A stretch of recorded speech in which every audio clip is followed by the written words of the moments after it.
Yeah, another week down, a 2-2 week. Had some momentum going into the midweek, and I thought the guys were feeling confident and feeling good and physical. Got through the Texas State weekend, feeling pretty good. Didn't have Dane railing week. Tuesday, we didn't execute pitches, I thought, but I was really proud of the offense for continuing to put up big numbers. Okay, so found a way to win, 17-12. We met the clubhouse right after, like we typically do, and I just kind of felt some disappointment, where I felt like there was going to be some type of scolding right there, and the message was simple: like, we're never going to take winning for granted here. It's you found a way to win. I'm proud of you. We had played a similar arena football type game earlier in the year, and we dropped. Okay, and we found a way to defend our home turf. UNO is a really good offense, really good coaching staff. They're in the year one of what they're building there. It's a good club. So we found a way to win. Proud of the team. We got back to work. I believe that game was Wednesday. And we hopped on the bus, and we knew we were going to face a really good team in South Alabama. Just watching them, I thought they played really, really tough going into the series. They don't give you much defensively, and that's exactly what we saw on Friday night. Broadnax just continues to just show flashes that he's going to win a lot of games here for us.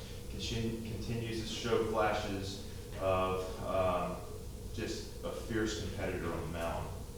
I still don't think he's had a start where he has all his pitches working, but you hear me say it every single week. He competes and finds a way. I think we made a mistake there in the first inning, let the big boy beat us, 3-run homer, but we stayed in the game. We answered, we responded there in the third inning with a 2-run inning, and I just thought we had opportunities to win that game. We left some runners on. The left that they brought out the pen, Shine flew, just an exceptional arm.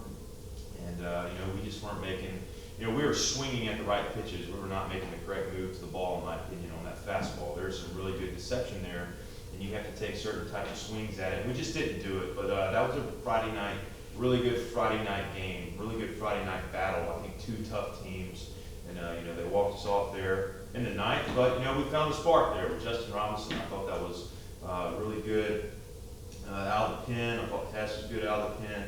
And, we ended up walking four hitters and striking out 6, and we just got to continue to fight to execute pitches and play really good defense behind our guys. And we got to figure out how to win that game. We're going to run into that game a lot here the next, probably the rest of the Fridays of the year, so we got to figure out a way.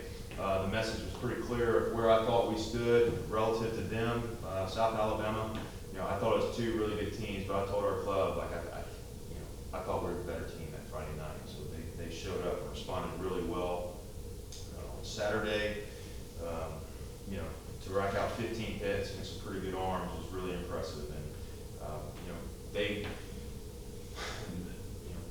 get the bases loaded, and we bring in Stramiska, bases loaded, no outs, and for him to come in and strike those 2 guys out, obviously you want to avoid the 2 walks there, but a really good job finding a way to win there and respond on Saturday to even the series. I thought Corley was tough, wasn't perfect by any means, but did a good job. 4 2/3 with 5 punches, limited the big innings, and then Roark there at the end. That's a learning experience for him. I really like him. He when he gets ahead, he's tough to hit. You can see it just by the punch outs that he had. 3 innings, 7 strikeouts, but he gave up the which we talk about, solo homers don't beat you, but when he gets in and when he gets behind, guys can just kind of gear up and get ready to go. And so I'm really, really comfortable with him in that role. Very mature, very physical, very tough. I think our guys really appreciate when he's on the mound.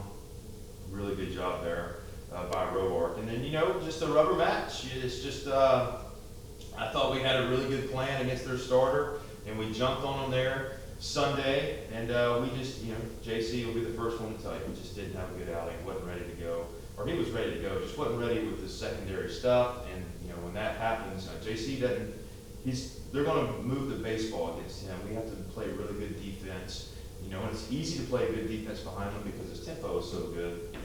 But he just, kind of showed early there that he didn't have a second pitch, and they jumped on him. They jumped the starter, and that was the difference in the game. I thought we were ready to play. I thought the hitters were in a good spot. I thought they continued to fight, And, it was just, it was a good battle between two really good teams. I think South Alabama is a very tough team, very well coached, scrappy offense, and they play really well at home. And I think Coach Calvi does a really good job, and he had a lot of nice things to say about our club afterwards. And so we need to get prepared and move on, and not look at standings, not look at stats, nothing. This is about player development and continue to improve our team. We have Northwestern State here at the house on Tuesday. I believe they're currently in first place in the Southland Conference, feeling very confident about what they do. We played a high-scoring game against them earlier in the year at their place, and so probably might be a similar type of game Tuesday. We got to go and be ready. We need to. This is a really good club, really well coached, really tough, and then we'll travel down to ULM. They're coming off a tough weekend. They're going to be ready to play. They're going to be ready. What they like to do is they like to get the lead off on and execute their offense. They want to apply pressure. We need to do a better job of holding runners, being quick to the plate, being tough to run on. We need to do a really good job of getting the leadoff man out. They're going to run, even if the circumstances say that the pitcher's quick to the plate, the catcher's really good. They're going to run. So we need to do a good job of executing pitches. We need to expect a hostile environment. It's a beautiful ballpark with a very loyal and passionate fan base. They play tough baseball. Matt Beggs has been doing this a very long time and has an identity of all of his teams are tough, resilient, scrappy. The associate head coach, Seth Thibodeau, mentor of mine, worked for him for a long time, one of the best coaches in the country. And so we need to be ready to go. This is going to be a really good battle. We need to execute pitches. They can really, really pitch on the mound, and so we need to present a good plan. Our players need to be ready, and I think it's going to be an exceptional series. What an environment that we'll walk into, and it'll be a great test for our team. I like where we are right now. We have to understand that our best baseball is still in front of us. We have to continue to work to develop our players, continue to work to develop the hitters that aren't in the lineup every single game. Hopefully found a spark with Justin Robinson. And my message to the pitchers was, who's the next guy? Who's the next guy that's kind of struggled in some outings that can bust through this thing? And it's never too late right here kind of in the middle of the season to find some production out of guys that maybe you're not expecting, or maybe he's kind of had a rough start. Whatever it may be, we have to continue to work. And I asked those guys, both hitters and pitchers, what makes us good? Like, what makes you individually good on the mound? Okay, and we're going to discuss it over the next 24 hours. Okay, this is what makes me good. This is my identity. This is how I'm going to get it done when my name's called. What makes me good in the box? Okay, and I want these guys to really understand themselves and what they can bring to the table. And we have to continue coaching and continue developing, getting this team to play its best baseball at the most crucial time of the year. So it's a process. The journey is the reward for sure. So we have to keep going with that. Any questions? Yeah, because you mentioned replacing Stafford earlier. You said you like a lot of things about them. And so how else have they kind of developed throughout the season? The pitchers, we just have to continue to get going. There's certain guys that have faced some adversity and busted through it, right? And then the adversity is hit again, okay? So they can use that experience of their development to continue to go, and it's simply, like Broadnax, developing a consistent second pitch, that is going to make him a lethal Friday night guy. Like Mark Calvi had great things to say about him, the head coach at South Alabama. He said, man, you're a Friday night guy, just a young freshman. I think that guy's going to be a big leaguer. Mark Calvi said that. And I agree with just his presence and the way he works, and he's just got to continue to learn what he can do. And then guys coming out of the pen, just the value of just throwing competitive pitches, getting to the edges. We have to keep going. Coach Cox is a really good pitching coach and continues to push these guys. And the message was simple last night. I sent it on our messaging app when we got back here at 10 o'clock. What makes me a good pitcher? Ask yourself that question and have an answer for me, because we're going to meet about it. Okay, and so there's guys that are more than capable. It doesn't always have to be having stuff on the mound. It's a mentality, executing pitches, 2 of the first 3 pitches being strikes. we have to continue to get better. And I need everyone in that circle, every single pitcher. You might have a third of an inning pitched in the year. Your name's going to be called again. You have to be ready to go. And so, yeah, it's a group that's probably searching a little bit, and they don't have to. Let's recognize what we're good at and work every single day to execute that. But it's a big week in front of them. We need to work our catch play this week and probably even tomorrow, facing a different opponent. We need to do a really good job being quick to the plate, changing our looks, holding runners, everything. So we've got some work to do.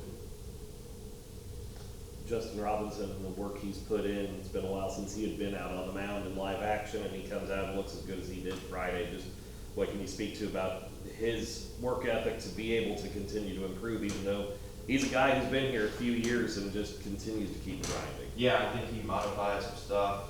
In my opinion, it was eye wash and his prep work. He just kind of got down to the basics of pitching. Okay, so I think that's very important for players a lot. Both sides, pitching and hitting, and never complained.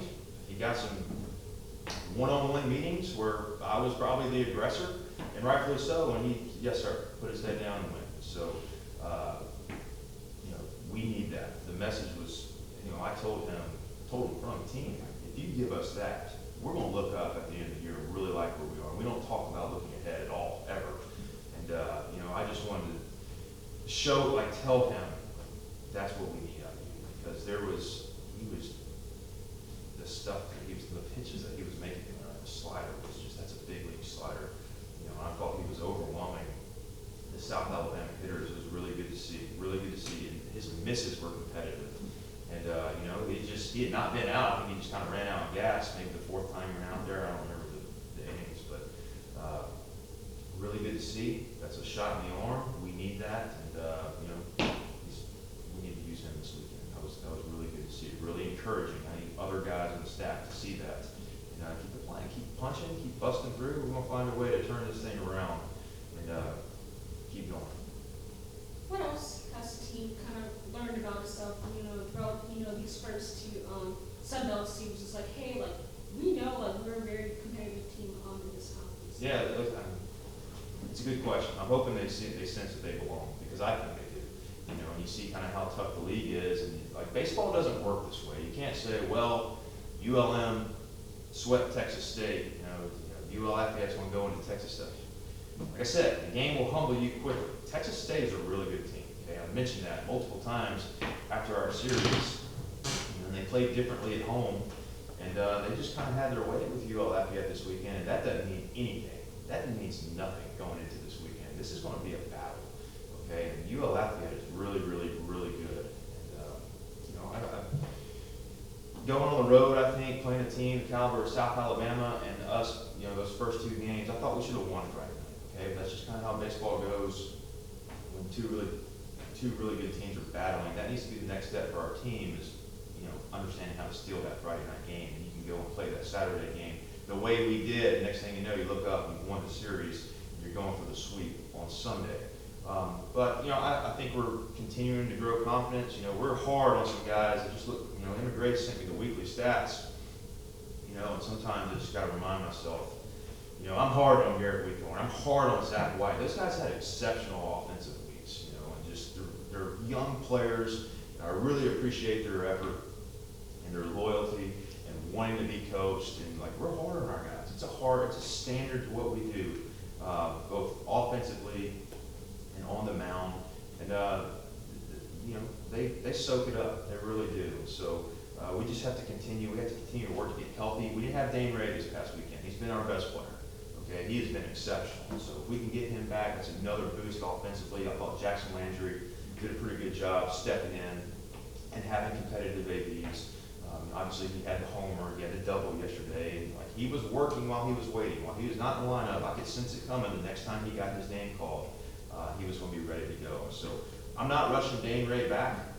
Whenever he's ready to go, he'll be ready to go. He'll let me know. So he's battling an illness, but he's been professional this whole time. I know it's hurting him badly watching his team on the field, but I just, he means a lot to me. I'm not going to rush him back and put him in harm's way. But to answer your question, which is a really good question, I think the team is starting to sense, they belong in this league towards the top, playing really good teams and really good baseball. So.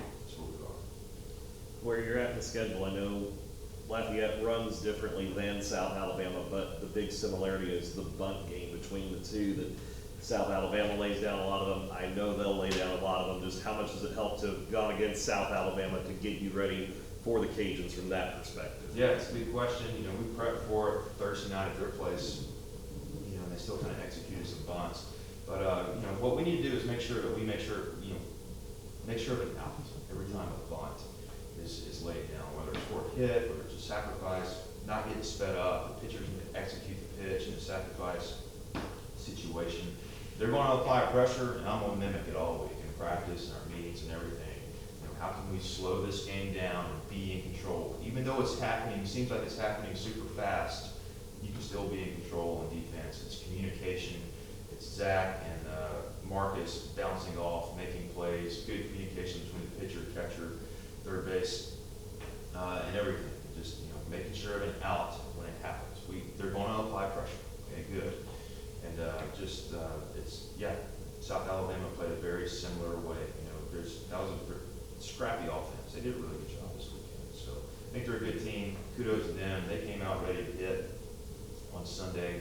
You know, very similar offense. You know, I think UL Lafayette's not quite hitting for average, but I don't think that's ever really mattered the way they play offense. Like, they probably never look at the batting average. It's, you know, hit by pitches, creating action, getting first to third, you know, just playing relentless offense, applying pressure. You know, it can speed you up. You have to have really good, fast catch play on defense, and we're going to prepare our guys as the best we can. How are you, you know, preparing your guys, you know, for the atmosphere at the Teak? I mean, like, it's very electric on a lot of nights. Yeah, you know, we'll mention it. They'll get a good feel for the stadium on Thursday night. Dimensions. It's a big yard. Okay? It's a really big yard, which, you know, if we apply our approach, I think we can use that to our advantage. You know, just, you know, I'm gonna mention. Listen, it's gonna be full. It's gonna be loud. They're loyal. They feed you after the game, which I'm a fan of. But it'll be great. It's a beautiful ballpark, a lot of history. And why would you want it any differently going into a ballpark? That's what makes this conference so special. Okay, it's relatively easy travel. It's passionate fan bases, incredibly passionate fan bases, and this is one of them. And our fans have been exceptional at home, awesome. And so, you know, if you're a young player, or you're transferring somewhere, wherever it may be, like, this is the league you want to be in. Okay, and I tell that to recruits all the time. There's nothing like going on the road trying to figure out how to win at ULL. Nothing like going into Southern Miss trying to figure out how to win. This is what it's about. So our guys will be ready, and what you have to understand is the big, beautiful ballpark, and the fans, and you get between the lines. It's 90 feet to first, 60 foot, 6 inches to the rubber. It'll be a great atmosphere, but, you know, you're playing the game of baseball against the game.